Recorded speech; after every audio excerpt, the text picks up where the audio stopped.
আপকি আদালতে film star Anil কাপুরের ওপর অভিযোগ হলো যে ইনি অন্যদের মাথা খারাপ করে রেখে দেন। আপনার সব বন্ধুরা আমাকে এটা বলেছেন যে এত মাথা খারাপ করে এত মাথা খায়, আর বলেছেন যে নিজেকে এত সিরিয়াসলি নেয়, বাড়িতে পার্টি করার জন্য লোকজনদের ডাকেন কিন্তু নিজে বিউটি স্লিপের জন্য ঘুমোতে চলে যান। না ব্যাপারটা হচ্ছে রাজা স্যার যে আমার এরকম মনে হয় যে আমি এত ভাগ্যবান যে আমার জন্ম ভারতবর্ষে হয়েছে। এর থেকে ভালো আর কোনো দেশ নেই। তারপর আমি নিজেকে নিজে এত ভাগ্যবান মনে করি যে আমার বাবা-মা যারা আমাকে সবকিছু দিয়েছেন।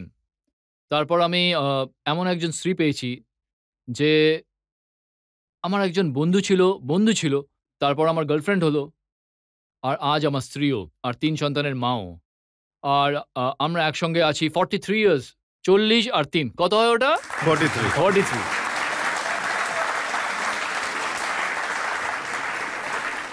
তাই অবভিয়াসলি লোকেরা তো এটাই বলবে যে 43, ওই বলে না যে ৪০ বছরের বেশি হয়ে গেছে একই মেয়ের সঙ্গে রয়েছে তাহলে বোরিং মানুষ একটা। ফিল্ম ইন্ডাস্ট্রিতে এরকম লোকজনদের বোরিং বলে। আমাকে বলা হয়েছিল যে ভাই তুই বিয়ে করিস না, বিয়ে করলে যেটা হয় তুই ব্যাচেলর থাকলে তাহলে একটা ক্রেজ থাকবে, মেয়েদের মধ্যে ক্রেজ থাকবে, আর তোর সিনেমাও চলবে, আর তুই রোমান্টিক সিনেমা করছিস আর এদিকে তুই বিয়েও করছিস।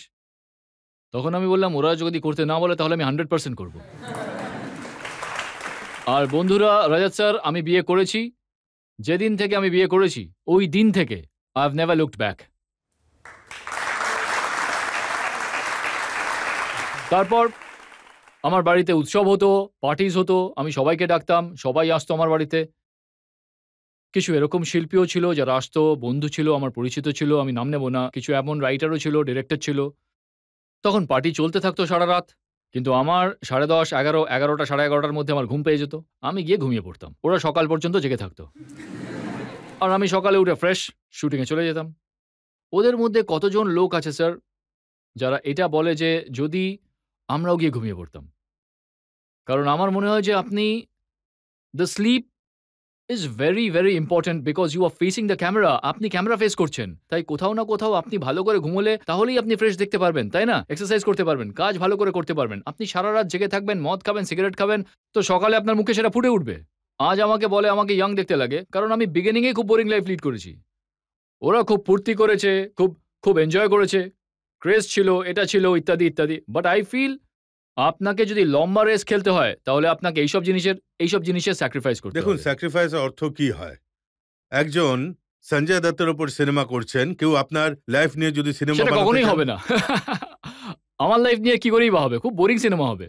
আমার কোনো কন্ট্রোভার্সি নেই, কোনো কন্ট্রোভার্সি নেই, কোনো প্রেম ভালোবাসার গল্প নেই। কিছু করা উচিত। আমার মনে হয় যে কিছু করতে হবে। I am still young.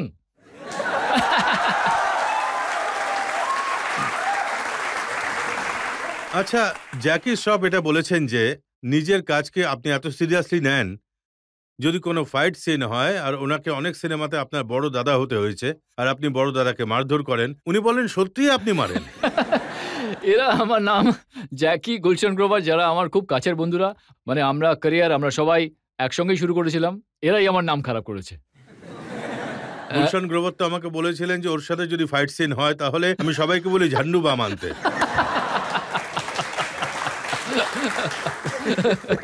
না, না, এরকম কিছু নয়। ম্যাটার অফ ফ্যাক্ট আমার এরকম মনে হয় যে সেটা ফাইট হোক, সেটা সিন হোক, সেটা যে কোনো কিছুই হোক না কেন সিনেমার ভিতরে, আসল ব্যাপারটা হচ্ছে একটুখানি আমি চাই যে সঠিক।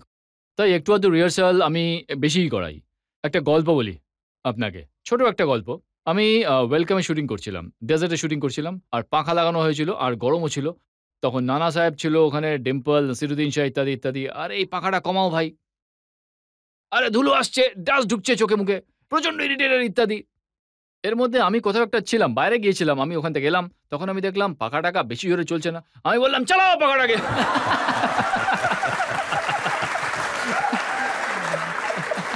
তো নাসির, নানা আর ডিম্পল সবাই আমাকে একটা ডার্টি লুক দিল আর অনিস স্যার হাসতে লাগলো। এখানে এরকম হচ্ছে আর ও বলছে চালাও ভাই, কিছু করো ইয়ার, লাইট দাও মুখের ওপর, 20-25টা রিফ্লেক্টর দাও আমার চোখের ওপরে, লেট মি লুক গুড। দেখুন, লাইট লাগানো পাখা চালানো তো ঠিক আছে। জ্যাকি শ্রফ বলেছেন একটা সিন ছিল থাপ্পড় মারার, আপনি 32টা থাপ্পড় মেরেছিলেন, মুখ খুলে গেছিল না? না ও মেরেছিল আমাকে, জ্যাকি মেরেছিল। আসলে যা হয়েছিল, আসলে ও যে থাপ্পড়টা মেরেছে খুব সফটলি মেরেছে। আমি বললাম কি করছিস ভাই, কিছু ফিল আসছে না, মার তুই। বললো সত্যি মারবো আমি, বলে 20-25টা থাপ্পড় মেরে দিয়েছিল। শর্ট কারেক্ট হয়েছিল কিন্তু। বেটার একটা সিন ছিল যেখানে আপনি নিজেকে নিজে মেরি গো রাউন্ড, অনেক বড় দোলনা হয়, ওটাতে বেঁধে নিয়েছিলেন আর পুরো ওটা ঘুরছিল। আর মাধুরী দীক্ষিত খুব আপসেট হয়ে গেছিলেন যে ও কি করছে। স্যার আজ আমি এটার একটা সত্যি কথাই বলছি, ওখানে আমি পরিশ্রম করছিলাম না, আমি মাধুরীকে ইমপ্রেস করার চেষ্টা করছিলাম।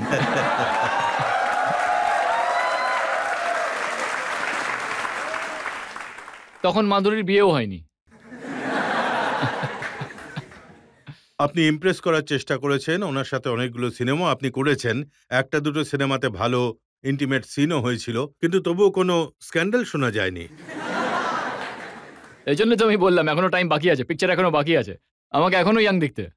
আপনি সিনেমা এরকম করেছেন যে সিনেমাতে তো দুজন হিরোইনের হাজবেন্ড হয়ে গেছেন, কিন্তু আসল জীবনে কিছুই করেননি। না স্যার, আসল জীবন তো কি আর বলবো, খুব ভয় পাই আমি, কাঁপতে থাকি। আমার একটা ডায়লগ ছিল নো এন্ট্রিতে, খুব ফেমাস হয়েছিল, मैं अपने घर में घबराया घबराया घूमता हूँ। খুব ফেমাস, তাই আমার ওটা অ্যাকচুয়ালি আমি অ্যাক্টিং করছিলাম না, ওটা আমার রিয়েল লাইফ স্টোরি, যে अपने ही घर में मैं घबराया घबराया घूमता हूँ। আর ওই ঘরওয়ালি বাহারওয়ালিতে যে সিন ছিল ওটার মধ্যে কোনো বাস্তবতা ছিল? রাজা স্যার আপনি তো আজ আমার সর্বনাশ করেই ছাড়বেন। যদি এটা সত্যি হতো।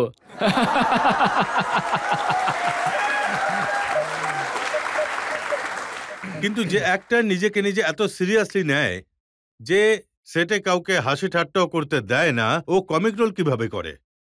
হাসতে থাকে লোকেরা আপনার কথা শুনতে শুনতে, দেখতে দেখতে।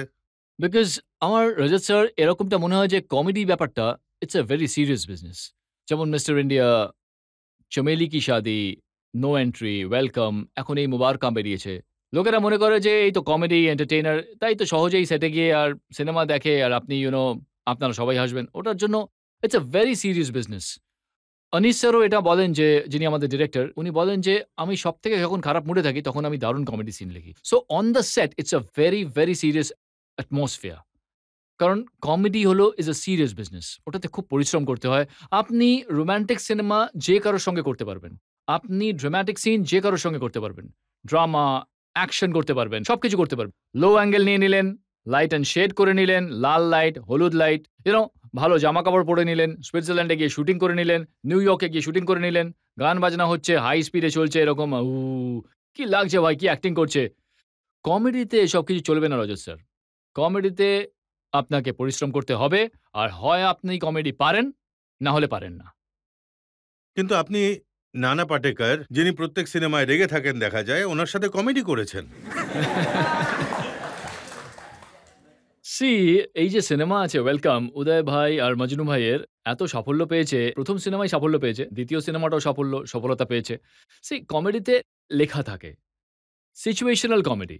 তাই আমি আর নানা তো সিরিয়াস ছিলাম সিনেমার মধ্যে, আমার ক্যারেক্টার একটু একটু একটু বেশি ওভার এক্সট্রোভার্ট ছিল, আর নানার একটু সিরিয়াস আর অ্যাংরি ছিল, আর আমরা যেটা করতাম সিরিয়াসলি করতাম, সিচুয়েশনাল কমেডি ছিল। তাই এই জন্য নানা সাহেবকে যেরকম লোল রেখা হয়েছিল, আর নানা সাহেব তো অনেক বড় শিল্পী, খুবই খুবই বড় একজন অ্যাক্টর, এরকম অ্যাক্টর অনেক কম ভারতবর্ষে। আমার মনে হয় আমি অনেক বড় বড় অ্যাক্টরের নাম নিয়েছি, তার মধ্যে নানা পাটেকরও একজন। তাই ওনার সঙ্গে কাজ করা তো উনি খুবই সিরিয়াস, আর যেরকম সিনেমা মানি স্যার লিখেছেন ওয়েলকাম, আমরা তো সবাই সিরিয়াসলি করতাম, তাই ওই জন্য কমেডিটা বাইরে বেরিয়ে আসতো। मजनू भाई जब भी मैं ब्रश उठाता हूं मैं गन नहीं उठाता। कंट्रोल कंट्रोल उदय कंट्रोल। পাবলিকের মধ্যে থেকে কোনো প্রশ্ন করতে চান, করুন। স্যার আপনার বিগিনিং কিভাবে হয়েছিল অ্যাক্টিং এ? আমার বিগিনিং আপনি অল্প বয়সের কথা বলছেন, ছোটবেলার কথা বলছেন, বার্ধক্যের কথা বলছেন, কোন সময়? ছোটবেলার। বুড়ো তো এখনো হননি আপনি।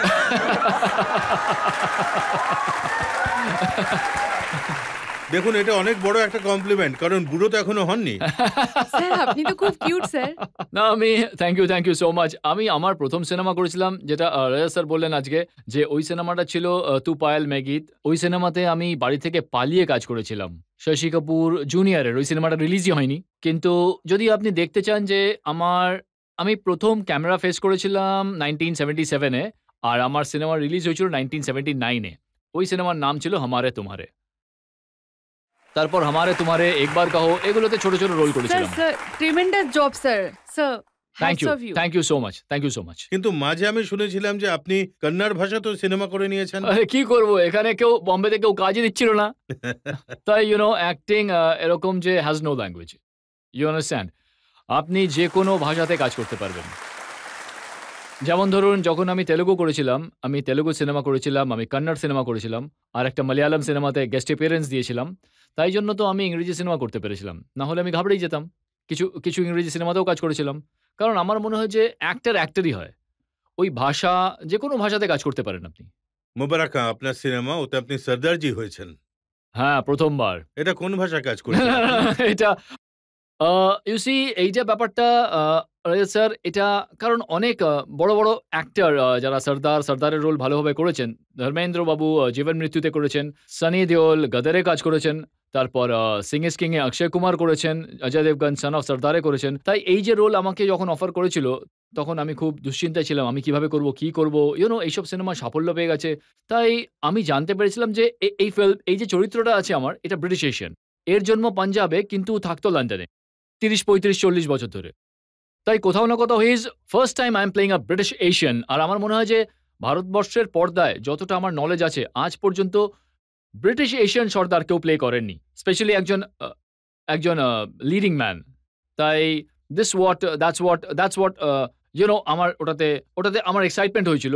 আর অনিশ স্যার খুব ভালো একটা সিনেমা বানিয়েছেন, যেটা পুরো পরিবার দেখতে পারবে। বুড়োরাও দেখতে পারবে, মিডল এজও দেখতে পারবে, ইউথও দেখতে পারবে, আপনারা সবাই দেখতে পারবেন। কোনো ডাবল মিনিং ডায়ালগ নেই। It's a very neat and clean family film, যেমন আপনার এই শোটা। আর রাজাত বাবু, আপনি এখানে দাঁড়িয়ে আছেন বলে কিন্তু বলছি না, আমি সত্যি মন থেকে বলছি। চ্যানেলস আপনি সোয়াপ করতে থাকেন, এখান থেকে ওখানে আপনি যেতে থাকেন, যেটা সায়েন্টিস্টই হোক, সেটা কিচেনেই হোক, অন্য কোথাও যে কোনো জায়গায় হোক, ফ্যাক্টরিতে হোক, যে কোনো জায়গায় হোক। যেমন কিছু এটা ওটা সব চলতে থাকে, যখনই আসে আপকে আদালত রাজাত শর্মা, ফট করে চেঞ্জ করে সবাই ওখানে চলে যায়, বিকজ এভরিবডি ক্যান ওয়াচ। আপনি বলছেন, তাই এটা আমার কাছে অনেক বড় একটা ব্যাপার। তবে আপনার এত লম্বা ক্যারিয়ার, এত কাজ করেছেন, নিজেকে এস্টাবলিশ করেছেন, লোকের এত ভালোবাসা দিয়েছে, কিন্তু আমার অভিযোগ এখনো বাকি কি বলছেন আছে। স্যার? এখনো বাকি আছে?